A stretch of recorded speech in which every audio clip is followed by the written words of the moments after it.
Bueno, buenos días. Pues muy buenos días tengan todos ustedes. Les agradezco su puntualidad y vamos a dar inicio a nuestra sesión general del día de hoy. El tema que nos van a impartir está muy interesante, muy importante. Y esto viene a colación porque la diabetes es una enfermedad crónica. Es una enfermedad que no respeta géneros, edad ni estatus social. Muchas personas la padecen sin saberlo, incluso se ha llegado a convertir en una emergencia sanitaria. Se menciona en la literatura que actualmente en nuestro país la diabetes es la tercera causa de muerte. Es posible que más de 100,000 personas mueran al año por esta enfermedad y dentro de estas cifras, las personas mayores de 65 años ocupan el primer lugar de muertes. Y para compartirnos este acompaña el día de hoy el doctor, les voy a mencionar de su currículum. Él es médico egresado de la Universidad La Salle de la Ciudad de México. Estudió la especialidad de Medicina Interna y Endocrinología en el Instituto Nacional de la Nutrición Salvador Subirán. Tiene maestría en Ciencias en Salud Pública en la Universidad de Londres y actualmente es médico endocrinólogo de aquí de nuestro Hospital de la Mujer. Sí. Muchas gracias por la invitación. Esta plática la presenté hace unas semanas en el curso de Medicina Interna. Entonces la vamos a presentar. Son algunas actualidades en el manejo de la diabetes mellitus, basadas principalmente en guías de tratamiento recientes. El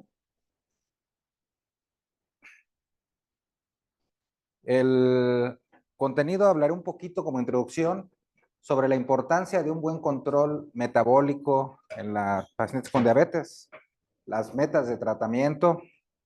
Luego hablaré ya enfocado dirigidamente a las guías de manejo, en particular de la Asociación Americana de Diabetes y de la Europea para el manejo de la diabetes, que son las que más se utilizan. Vamos a ver cómo ha cambiado un poquito el enfoque de tratamiento. Y finalmente ya desglosaré un poquito más con fines didácticos los diferentes tratamientos que hay para la diabetes.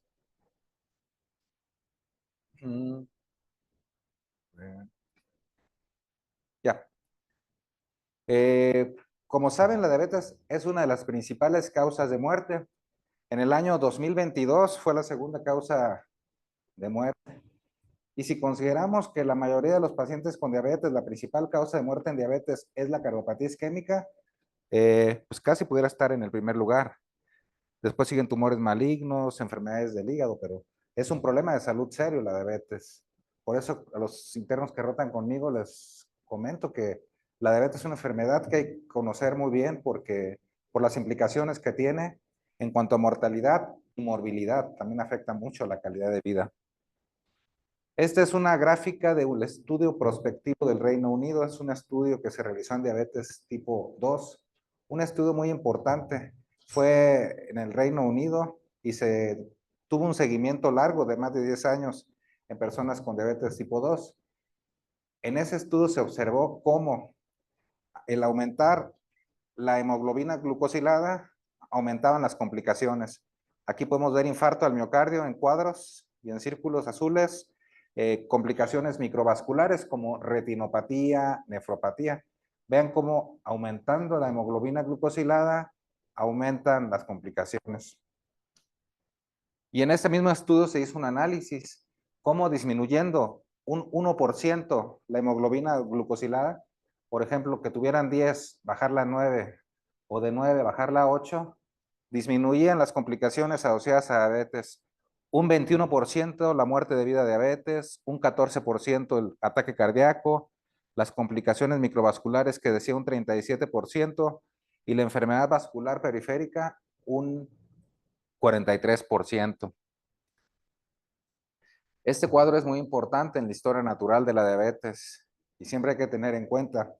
La diabetes implica tipo 2, implica dos cosas, la resistencia a la insulina y la secreción de la insulina. La resistencia a la insulina es la incapacidad de actuar en forma correcta de la insulina. Esta se presenta desde antes que haya diabetes. Cuando hay obesidad o sobrepeso, comienza a haber resistencia a la insulina y con el tiempo se mantiene. Y el otro punto es la secreción de la insulina. Con el tiempo, la diabetes tiende a aumentar los niveles de glucosa porque los niveles de secreción de la insulina van disminuyendo. Y es importante considerar eso, porque el manejo inicial es con dieta, ejercicio, monoterapia. Vamos a hablar un momentito, como ya sabrán, la monoterapia de inicio es la metformina.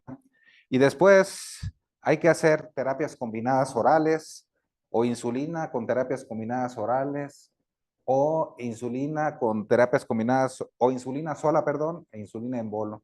Es un continuo el manejo de la diabetes y es muy común la inercia clínica. El paciente está descontrolado, llega a la consulta, sigue descontrolado y no se hacen cambios. Entonces hay que considerar eso para tener el manejo. Las metas de tratamiento, que ya tiene tiempo que están, los valores normales de hemoglobina glucosilada 5.7 para abajo. La meta generalmente se considera 6.5 o 7, menor. Como saben, la hemoglobina glucosilada es un parámetro que equivale como un promedio de glucosa en 3 meses. Es un parámetro más útil que una glucosa en ayuno, porque una glucosa me habla de ese momento. Si ahorita me tomo la glucosa, me habla de cómo ando en este momento, pero la hemoglobina me habla de 3 meses.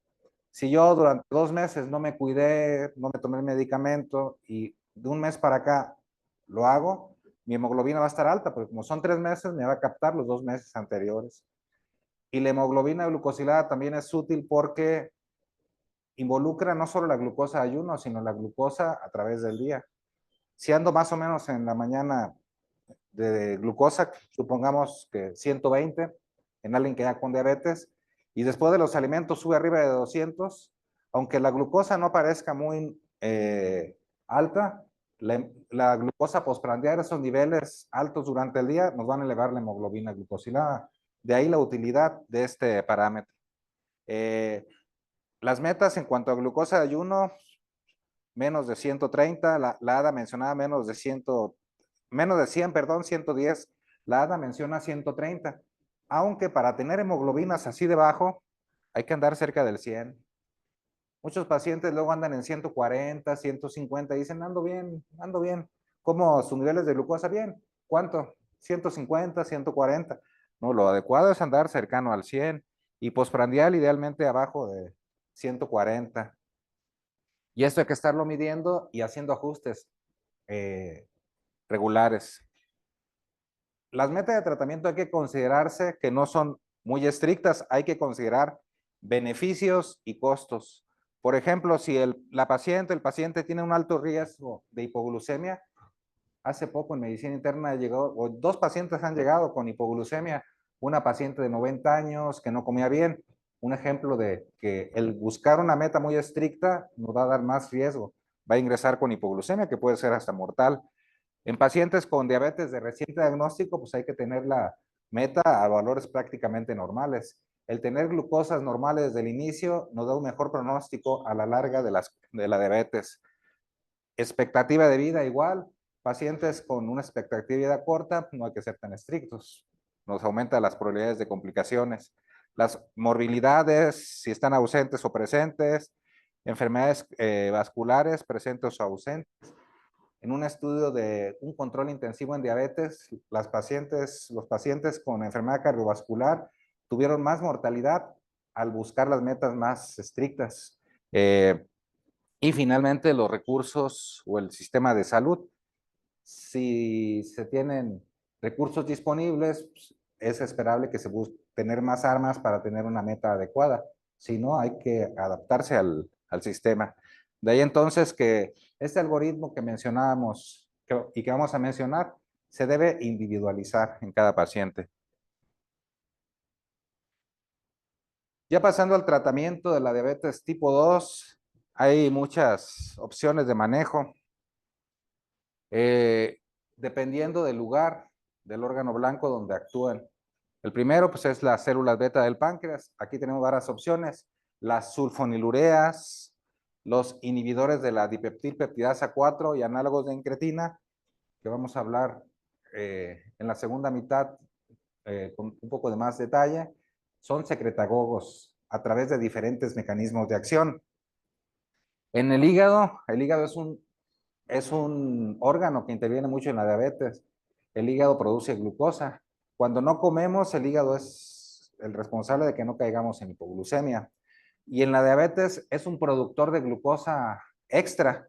Al haber resistencia a la insulina, el hígado produce glucosa de más, también interfiere. Y ahí actúan las biguanidas o la metformina, que ya es la única que hay, y la insulina, inhibiendo esa producción hepática de glucosa. Las glitazonas, que ya se usan poco y ya solo es una, la pioglitazona, mejoran la captación de glucosa, mejoran la resistencia a la insulina. El músculo es un órgano que capta glucosa, mete glucosa a las células musculares. Cuando hay resistencia, no se lleva a cabo esta función. La insulina es otro tratamiento que favorece la captación de glucosa en la sangre, en el músculo. El intestino, había más, ahora solo es la carbosa, que tiene un papel muy limitado porque no es muy potente, un poco elevado el costo y los efectos secundarios. Tiende a pasar a un segundo término, aunque por ahí está. Y finalmente el último grupo, que junto con los análogos de incretina son los medicamentos más recientes, están los glucosúricos que producen glucosuria y a través de eso mejoran el control de la diabetes y se le han observado beneficios extras como mejoría de las enfermedades cardiovasculares, como vamos a ver más adelante. Se ha mencionado en las últimas guías que el manejo de la diabetes debe ser centrado en el paciente. Hay que tener respeto en el paciente, ver sus preferencias, necesidades, valores y asegurarse de que el paciente esté involucrado en cada una de las acciones. Es uno de los principios médicos basados en la evidencia. Para tener éxito, este va a ser más fácil llevado a cabo si se toma en cuenta al paciente. Hay que ver las características del paciente, como mencionábamos en la diapositiva anterior, tiempo de diabetes, complicaciones, nivel económico, etcétera. Considerar los factores que puedan impactar en el tratamiento, si tiene otras comorbilidades, comentar el plan con el paciente, implementar el plan y monitorear, que es algo muy importante y que muchas veces se pasa. El objetivo es prevenir complicaciones y mejorar la calidad de vida. Finalmente, lo que mata de la diabetes no es que ande un paciente en 200. El problema de la diabetes es que el andar en 200 por mucho tiempo va a producir complicaciones crónicas, retinopatía, principal causa de ceguera, enfermedad vascular periférico, la diabetes es la principal causa de amputaciones no traumáticas, diabetes es la principal causa de insuficiencia renal, infartos, accidentes vasculares cerebrales. Y si no se muere el paciente, queda la disminución de la calidad de vida, la disminución de la calidad de vida que se observa con la diálisis, especialmente si no hay recursos para su manejo. Ahora sí, hoy te voy a presentar de más cerca este cuadro. Este es el algoritmo en el manejo de diabetes. Son muchas letras, pero ahorita lo analizamos más detalladamente. Este es el resumen del uso de medicamentos para bajar la glucosa. Ese es el algoritmo de tratamiento farmacológico. Primero, en todos los pacientes son estilos de vida saludable, una dieta adecuada, disminuida en hidrato de carbono, hipocalórica y ejercicio. Eso es en todos los pacientes y no se debe dejar. Y en esta parte no se alcanza a ver, pero habla sobre cada 3 meses hay que reevaluar el paciente. Y si no se llega a la meta, hay que hacer ajustes y ver el plan. De aquí, el algoritmo lo divide en dos. El de aquel lado es cuando la meta sea disminuir el riesgo de enfermedades cardiovasculares en pacientes con riesgo elevado de enfermedades cardiovasculares. Estas se definen como el haber tenido un infarto, un EBC, un procedimiento de revascularización, isquemia cerebral transitoria, amputaciones, angina inestable. Pacientes con esos datos, con esas enfermedades o morbilidades entran ahí. O pacientes con muy alto riesgo. Estos se consideran pacientes mayores de 55 años que tengan 2 o más factores de riesgo, como obesidad, hipertensión, tabaquismo, dislipidemia o albuminuria. Y es lo que cambia en el manejo de la diabetes. Si tienen estas complicaciones altas, la recomendación es iniciar con un análogo de GLP-1, un análogo de incretina.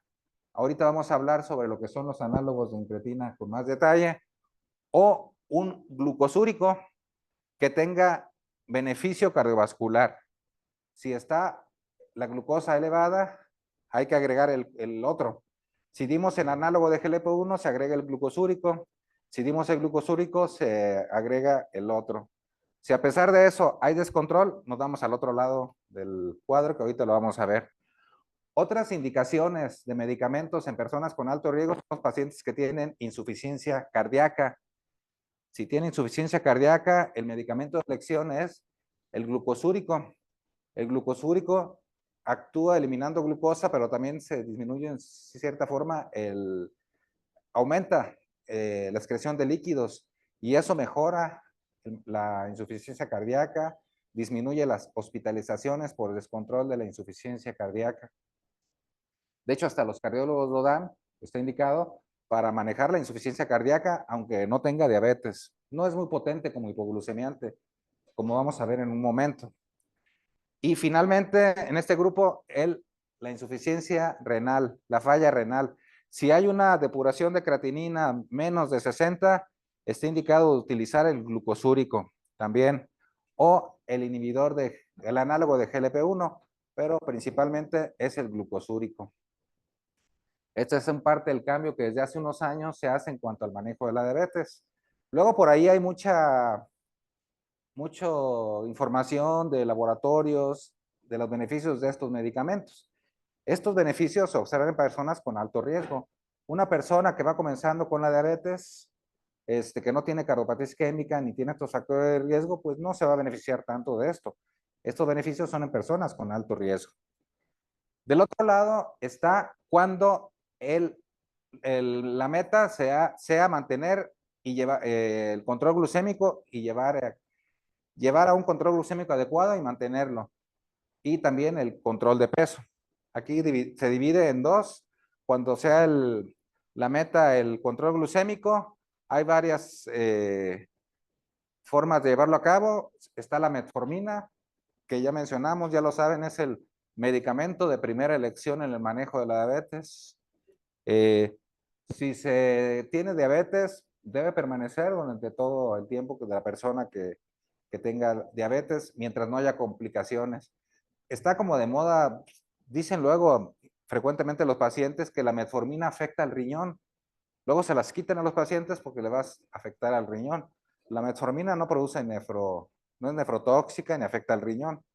La metformina está contraindicada cuando hay insuficiencia renal, pero esto no significa que afecte al riñón o que después de un tiempo ya no sirva. Sigue funcionando, lo que pasa es que como el paciente disminuye su secreción de insulina, ya no es suficiente, ya hay que agregar más cosas, pero no es que ya deje de funcionar y no sirva la metformina. Y aquí se menciona agregar medicamentos con eficacia para disminución de glucosa. Aquí vienen todos los medicamentos entran aquí en el cuadro. Lo dividen como eficacia muy alta, como análogos de GLP-1, insulina, que probablemente pues, es lo más útil, la insulina para bajar la glucosa, combinación de hipoglucemiantes orales, que nuestro medio es lo más útil. Todos estos medicamentos, el problema de los glucosídicos y de los inhibidores de GLP-1 son muy caros y gran parte de la población no los puede pagar. Otros tratamientos puede ser metformina, glucosúricos, sulfonilurea o inhibidores de DPP-4, que no son tan potentes, los ponen más abajo porque no son tan potentes. Lo más potente pues es la insulina, la terapia combinada. De este lado se menciona cuando el objetivo sea mantener el peso, siempre el estilo de vida, la nutrición, un programa de alimentación. Lo mejor es que sea instituido por un nutriólogo. Un nutriólogo es alguien que estudia una carrera y tiene más elementos para dar una alimentación adecuada. El dar un menú en el consultorio, coma esto, no es la mejor opción. De por sí es complicado bajar de peso. Y darle un menú no individualizado nos va a aumentar las probabilidades de que no haya éxito. lo mejor es que el nutriólogo analice bien cómo está comiendo y en base a su peso, su estatura, su actividad física y ante todo lo que come, hacer un plan de alimentación individualizado. Si está comiendo mucho, darle una dieta de un tercio de lo que come. Si la aguanta unas semanas, sí va a bajar de peso, pero a mediano plazo no va a servir. Hay que crear una dieta hipocalórica y lo mejor es con nutrición y el ejercicio, ¿sí? Ver si se pueden dar medicamentos para bajar de peso y la cirugía bariátrica, que es la mejor opción para perder peso cuando está indicada, en obesidad ya mórbida o severa. También se pueden considerar terapias que bajen glucosa y que puedan bajar de peso, como la semaglutida. Está de moda ahorita el Ozempic. No se han oído que, por cierto, está en desabasto, porque es la opción más potente para bajar peso, tenga diabetes o no. Pero está en desabasto. La tirzepatida también es la opción más potente que todavía no llega bien a México y permite las mayores disminuciones de peso y control de la diabetes. La duloglatida, la liraglutida son otros análogos de GLP-1, metformina y DPP-4. Y hay que ir escalando. Si no hay control con el tratamiento, agregar un medicamento más o insulina, que es la mejor opción para el manejo de la diabetes. ¿Cuáles son los factores determinantes para el tratamiento de la diabetes? Primero es el tipo de diabetes, tipo 1 o tipo 2. Obviamente la tipo 1 es, el manejo de la diabetes tipo 1 es con insulina, ¿no? Nada más con insulina y es indispensable para el control de la diabetes. Aquí los internos que han rotado por urgencia en medicina interna, vemos que una causa común de pacientes que llegan con cetoacidosis es que se dejan de aplicar la insulina. La edad, el peso corporal, si hay obesidad, debe enfocarse en algún tratamiento que favorezca perder peso. Ya hablamos un poquito de la edad, mayores complicaciones, mayores comorbilidades, el tiempo de evolución de la diabetes, a mayor tiempo de evolución, menos secreción de insulina y más probabilidad de complicaciones, el control metabólico actual, el tratamiento previo. Esto en hospitalización es un tema aparte, la diabetes en hospitales, pero ahorita con el tratamiento previo, recordé que muchos de los pacientes que llegan al hospital se les omite su tratamiento. Si está con 60 unidades de insulina, se le deja solo un esquema, requerimientos y no se le deja nada basal. Hay que considerar siempre el tratamiento previo para el manejo. La presencia de complicaciones, ya hablamos un poco de ello, retinopatía, nefropatía y enfermedades concomitantes también. La principal es la cardiopatía isquémica. Y ahora sí, ya para terminar, hablaré sobre un poquito con más detalle de cada medicamento o grupo de medicamentos. Ya decíamos que el mejor medicamento para la diabetes es la metformina. Disminuye 1 a 2% la hemoglobina glucosilada. Tiene una respuesta inicial rápida. Se asocia a una pérdida modesta de peso de 1 a 2 kilos. Se dice que no está indicada para perder peso. Está indicada cuando hay diabetes y sobrepeso o prediabetes. Cuando no se llega al diagnóstico de diabetes, recuerden que la glucosa, el diagnóstico de diabetes es arriba de 126 y la glucosa normal es abajo de 100.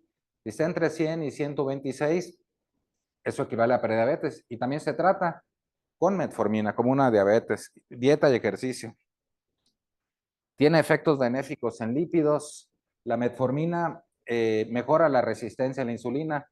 La resistencia a la insulina se relaciona con triglicéridos altos, colesterol HDL bajo. Dar metformina mejora la resistencia y mejora los niveles de esos lípidos. Se ha observado, como ya vimos en la gráfica al principio, que disminuye las complicaciones relacionadas a diabetes.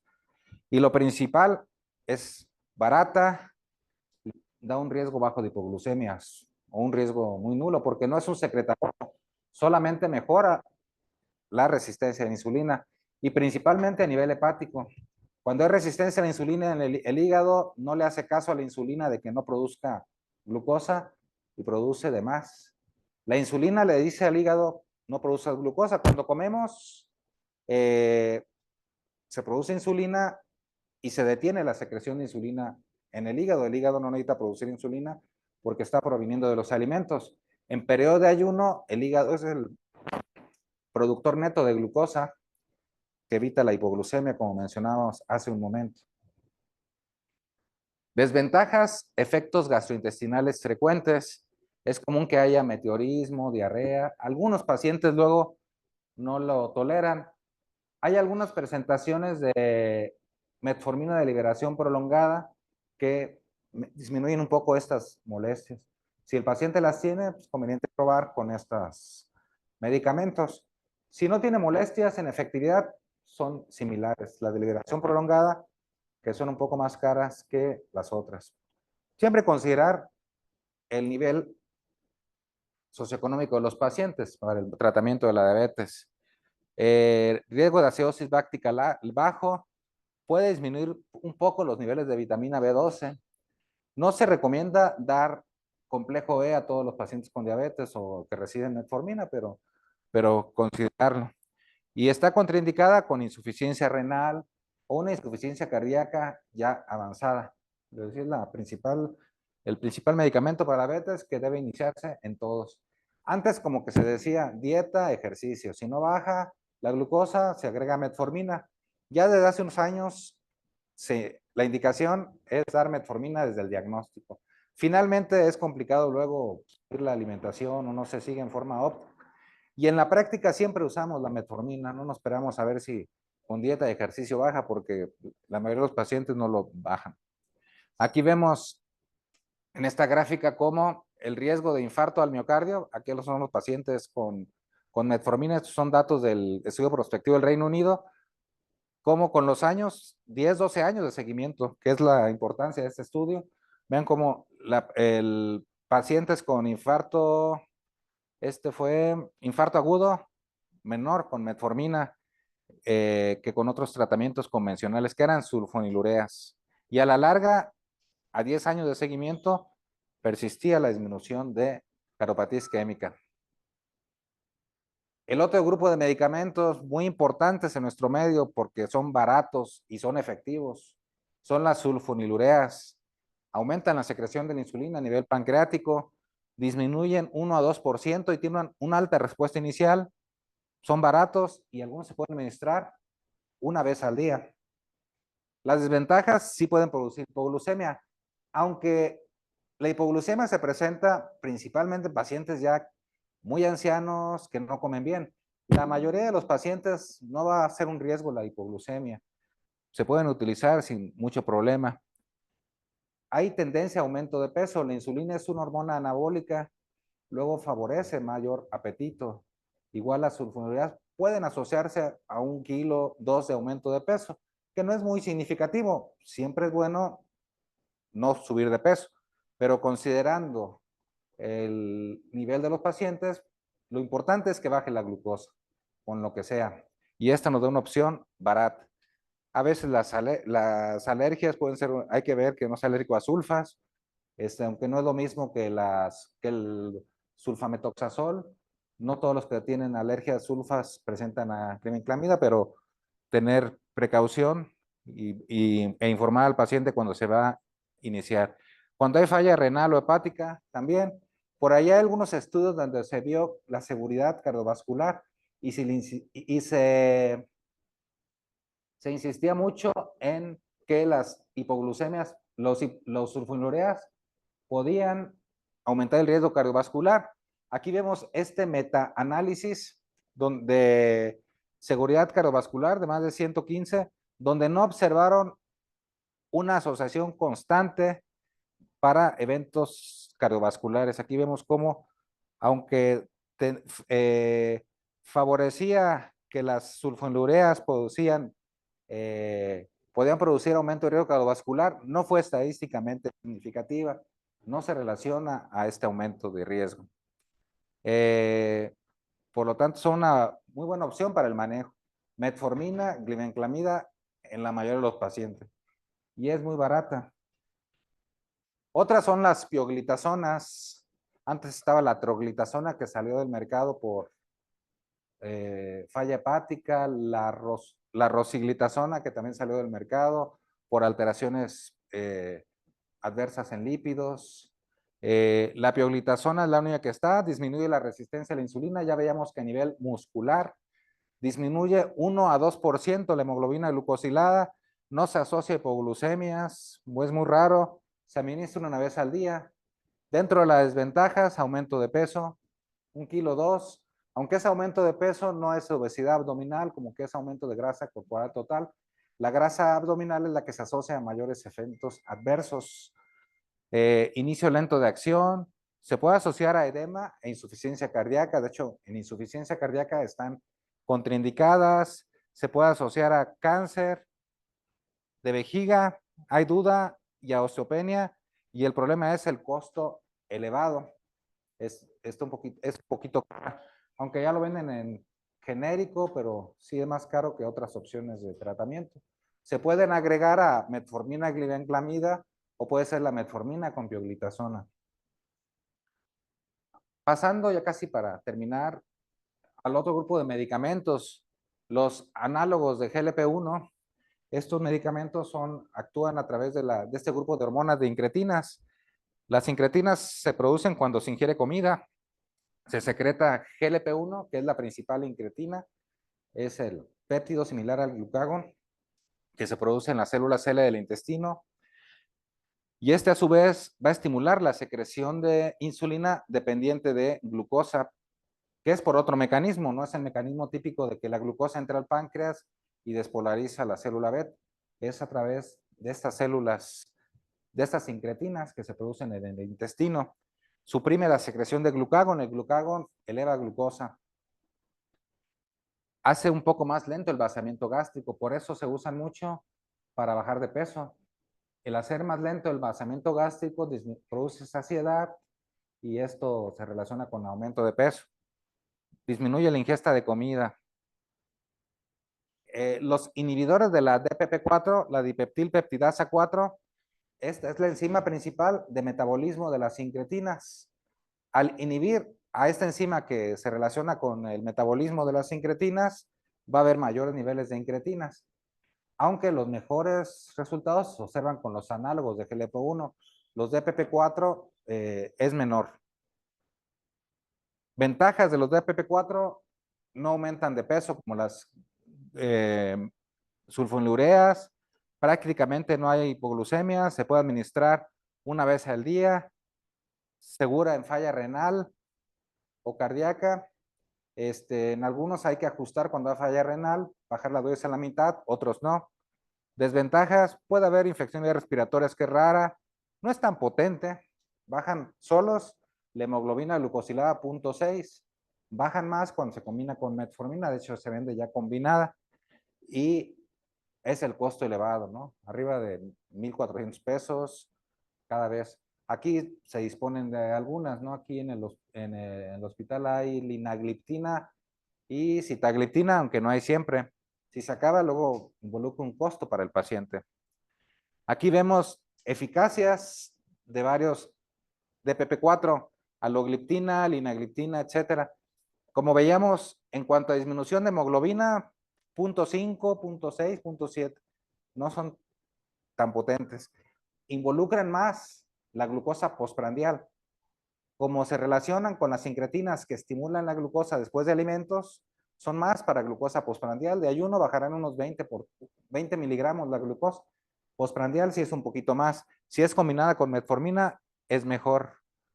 La ventaja principal es la disminución de hipoglucemias. Es un estudio con glimepirida y linagliptina. Vean cómo para niveles similares de control de glucosa, francamente, la hipoglucemia es menor. A veces en estos estudios son medios tendenciosos porque a veces en el medicamento comparador no usan la dosis máxima, no usan la dosis tope, cosa que acá sí se usa la dosis establecida, ¿no? A veces pueden parecer parecidos, pero luego hay que ver la metodología. Pero sí, disminuye mucho la presencia de hipoglucemias. Y su principal ventaja es su efecto neutro en peso. Los análogos de GLP-1 son más potentes, disminuyen 1 a 2% la hemoglobina glucosilada, una respuesta inicial rápida. La principal ventaja es la pérdida de peso. Y estos nuevos, semaglutida, Ozempic y tirzepatide, son muy potentes, se asocian a pérdidas de 6 o más kilos de peso. No tiene hipoglucemias, prácticamente son raras, hay aplicaciones diarias o una vez por semana, pueden brindar o brindan cardio y nefroprotección que veíamos en el algoritmo que vimos al principio, que pacientes con riesgo elevado alto o que tengan enfermedad cardíaca renal son de elección. Desventajas, efectos gastrointestinales que son relativamente frecuentes. A veces la náusea es un problema. Como disminuye el vaciamiento gástrico, produce náusea. Por eso a veces inician con dosis bajas y se van aumentados. Son inyectables, contraindicados en pacientes con pancreatitis, cáncer medular de tiroides y costo muy elevado. Aquí vemos comparación entre varios GLP-1, exenatide, liraglutide, dulaglutide, que ese es el Trulicity que está en el mercado. Y vemos cómo disminuyen la hemoglobina glucosilada cuando se agrega a otros tratamientos, metformina con sulfonylureas o glitazonas, un 1 a 1.5% de hemoglobina glucosilada extra del otro tratamiento.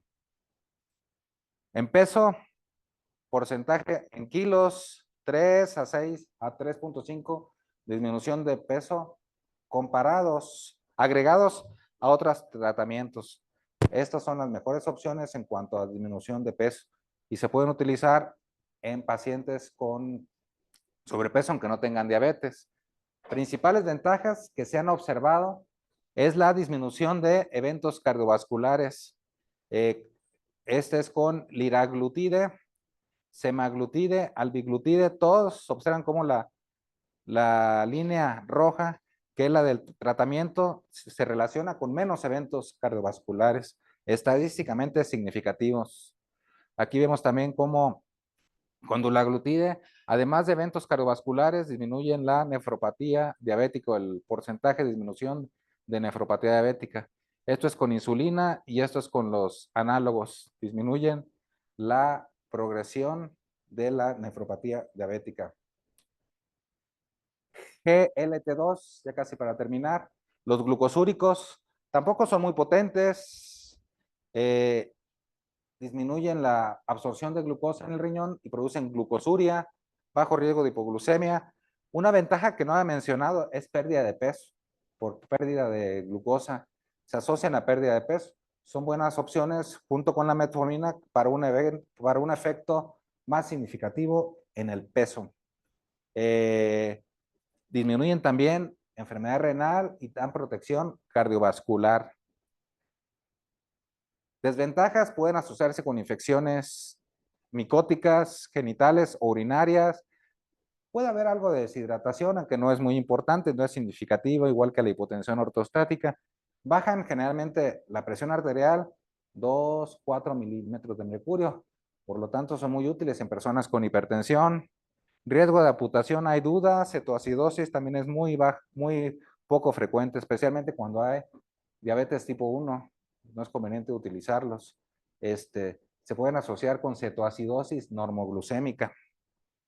Y aquí vemos cómo a nivel del túbulo controlado proximal, este receptor de CLGT2, al inhibirlo, favorecen la excreción de glucosa. Monoterapia, no son tan potentes. Aquí es 0.8, 0.1, 1% de disminución de hemoglobina glucosilada. Peso, hasta 3 kilos de peso, 2 kilos de peso de disminución de hemoglobina de peso, ¿no? De pérdida de peso. Son de los medicamentos útiles. Prevención de eventos cardiovasculares también. Todos, aunque la DAPA no alcanza luego muy bien la significancia estadística, pero sí se observa una tendencia, protegen contra enfermedades cardiovasculares. Insuficiencia cardíaca, franco, mejoría con las PES. Empaglifosina, canaglifosina, dapaglifosina.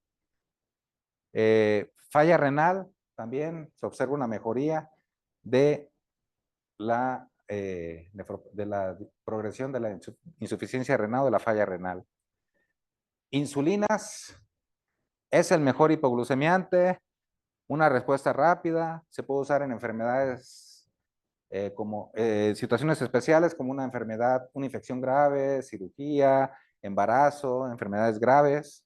Desventajas, luego hipoglucemia, inyectable, aumento de peso, el costo variable. En insulinas también siempre hay opciones más económicas. La insulina intermedia, la rápida, no son caras. La intermedia, la rápida cuesta el frasco 200 pesos. Hay opciones que pueden ser un poco más accesibles, siempre considerando el bien del paciente, ¿no? Lo principal es el bien del paciente. A ver cómo funciona el próximo año con el nuevo gobierno, porque este gobierno limitó los recursos a salud. El año pasado le cortaron la mitad de los recursos a salud. No se ejerció la mitad de los recursos a salud. Vamos a ver cómo funciona el siguiente gobierno. Esperemos que no sea así, porque la salud es un bien primordial de la población. Para terminar, algo nuevo en cuanto a insulina, hay otra insulina que ya viene en el mercado, se llama insulina icodec, es una insulina de aplicación semanal. Aquí la compararon con glargina. Se vio como el cambio en hemoglobina glucosilada fue un poquito mejor para la insulina semanal, el porcentaje de tiempo en rango un poco mejor y la hipoglucemia un poco mayor. Aquí podemos observar cómo la hemoglobina glucosilada se mantuvo muy parecida con discreta mejoría. Igual el control, el monitoreo continuo de la glucosa, porcentaje de pacientes en meta. Esta insulina se une a albúmina y se aplica semanalmente. De hecho, no falta mucho para que pueda estar en el mercado. A veces el problema son las dosis altas, ¿no? Que no se está muy habituado. Por ejemplo, si se usan 10 unidades de insulina glargina, de esta insulina se tendrían que usar 70 unidades de insulina una vez por semana. Eso sí es 10. Si son 50, 5 por 7, 350 unidades. Luego como que suena mucha cantidad de insulina, pero permite un mejor control metabólico y el riesgo de hipoglucemias no es alto.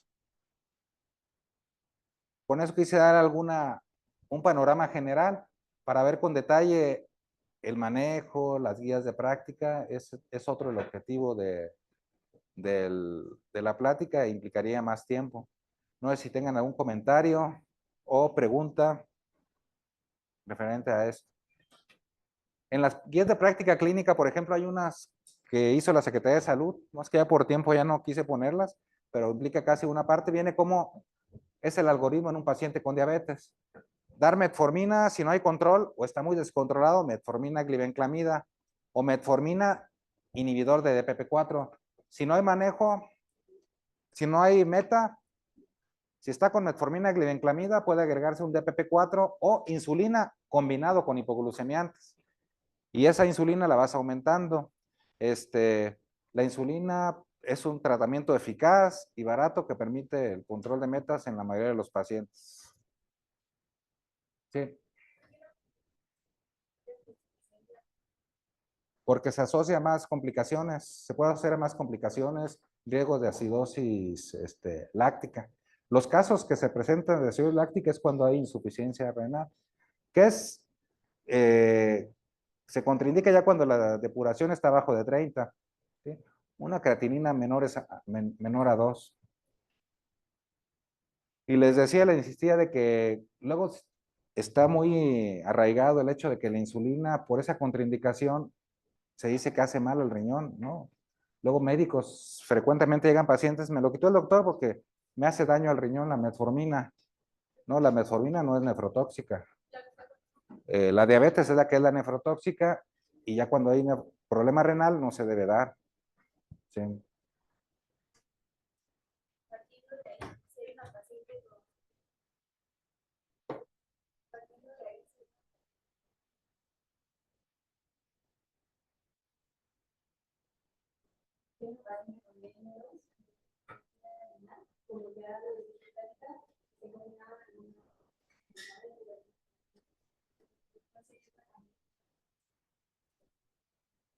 Sí, cuando hay ya insuficiencia renal, el tratamiento así de elección es insulina, ¿no? Siempre la insulina. La linagliptina se puede utilizar también, no hay contraindicación, este inhibidor de DPP4, pero por libro la falla renal, el tratamiento indicado es solo insulina. ¿Alguna otra pregunta o comentario? Muy bien, pues muchas gracias. Yo tengo una pregunta. Sí.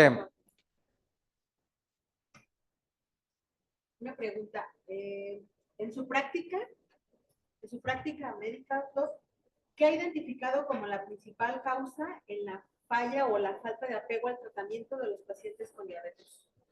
Pues es multifactorial, yo creo, falta de información para el paciente, falta de capacitación al médico, desinterés, falta de educación a los pacientes. Yo creo que la educación es muy importante para concientizar al paciente en la importancia de las metas de tratamiento.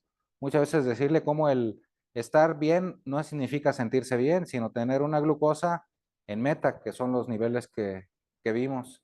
Y también en los médicos falta mucha capacitación. Esta inercia clínica es muy común. Los pacientes descontrolados, a veces, ahora que está más retirada la cita, dan al centro de salud, 200, estuvo 8 meses con 200, iba allá y siguió con 200. Hay que estar escalando y modificando el tratamiento, revisando. Sí, sí, es muy importante. Gracias. Si ya no hay más preguntas, comentario. Agradecemos su participación, doctor, y nada más dejar el mensaje de que es muy importante que como personal de salud estemos constantemente capacitándonos, actualizándonos en este tipo de patologías, sobre todo por el número de casos que se están presentando y por las estadísticas que nos hablan que van hacia el alza y por las complicaciones que podemos evitar. Bueno, pues entrega de su constancia de participación y muy agradecida por estar con nosotros. Muchas gracias.